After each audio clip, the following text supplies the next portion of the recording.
Assalamualaikum warahmatullahi wabarakatuh. Kembali lagi bersama saya Didi Arya Kusuma, mahasiswa Prodi Bahasa Arab, Fakultas Tarbiyah dan Keguruan Universitas Islam Negeri Mataram. Kali ini saya akan membuat video yang dimana di video kali ini saya akan memperjelas atau menerangkan kembali atau memperjelas lebih dalam tentang video teman saya, yaitu pengertian ruang lingkup dan manfaat mempelajari ilmu akhlak. Nah, dalam video tersebut teman saya menjelaskan di poin yang pertama, yaitu mengenai pengertian ilmu akhlak. Nah, mengenai pengertian ilmu akhlak, ada dua pendekatan yang digunakan dalam mendefinisikan kata akhlak tersebut, yaitu yang pertama itu melalui pendekatan linguistik atau kebahasaan, dan yang kedua itu mengenai pendekatan terminologi atau peristilahan, atau secara gampangnya definisi secara bahasa dan secara istilah.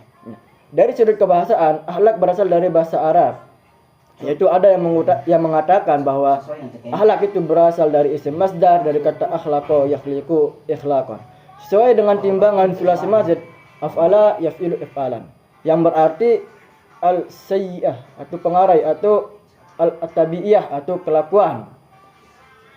Namun kata akhlak dari akhlaqo sebagaimana tertera tadi tampaknya kurang pas, karena isim masdar dari kata akhlaqo itu bukan akhlak tapi ikhlaqon. Nah, berkenaan dengan ini maka timbullah pendapat yang mengatakan bahwa secara linguistik atau secara bahasa kata akhlak merupakan isim jamid, yaitu isim yang tidak memiliki akar kata, melainkan kata tersebut memang sudah demikian adanya dari orang-orang Arab tersebut. Nah, kata akhlak adalah jamak dari kata khilqun atau khulqun, yang berarti sama dengan arti akhlak sebagaimana telah disebutkan. Nah, untuk menjelaskan pengertian akhlak dari segi istilah, kita dapat merujuk kepada berbagai pendapat di bidang ini, seperti misalnya Imam Al-Ghazali yang selanjutnya dikenal sebagai Hujjatul Islam atau pembela Islam, karena kepiawaiannya dalam membela Islam dari berbagai paham yang dianggap menyesatkan. Dengan agak lebih luas, dari Ibnu Miskawih mengatakan adalah bahwasanya akhlak itu sifat yang tertanam dalam jiwa seseorang yang menimbulkan macam-macam perbuatan dengan gampang dan mudah tanpa memerlukan pemikiran ataupun pertimbangan. Nah, itu poin yang pertama. Nah, kemudian poin yang kedua yaitu mengenai ruang lingkup pembahasan ilmu akhlak. Nah, jika definisi tentang ilmu akhlak tersebut kita perhatikan dengan seksama, maka akan tampak bahwa ruang lingkup pembahasan ilmu akhlak adalah membahas tentang perbuatan manusia atau tingkah laku makhluk hidup, kemudian menetapkannya apakah perbuatan tersebut itu tergolong kepada perbuatan yang baik atau tergolong kepada perbuatan yang jelek atau buruk. Ilmu akhlak dapat pula disebut sebagai ilmu pembahasan dalam upaya mengenal tingkah laku manusia, kemudian memberikan nilai atau hukum kepada perbuatan tersebut, apakah nanti perbuatannya itu baik atau perbuatannya itu mempunyai nilai buruk. Dalam bahasa Arab misalnya, kita dapat membaca karangan-karangan buku akhlak yang ditulis oleh para ulama, misalnya seperti tulisan Imam Muhammad Al-Ghazali. Ilmu tasawuf yang ditulis oleh Mustafa Zahri dan lain-lain.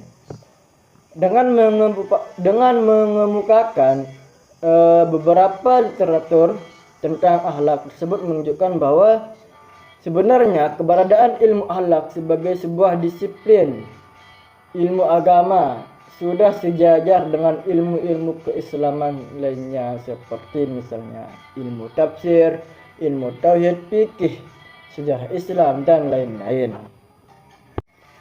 Nah, kemudian poin yang ketiga yaitu manfaat mempelajari ilmu akhlak. Apa sih manfaat kita untuk mempelajari ilmu akhlak? Nah, berkenaan dengan manfaat ilmu akhlak, Ahmad Amin mengatakan manfaat ilmu akhlak yaitu sebagai tujuan mempelajari ilmu akhlak dan permasalahannya yaitu menyebabkan kita dapat menetapkan sebagai perbuatan lainnya sebagian yang baik dan perbuatan lainnya sebagai yang buruk. Nah, bersikap adil termasuk baik, sedangkan berbuat zalim termasuk perbuatan buruk.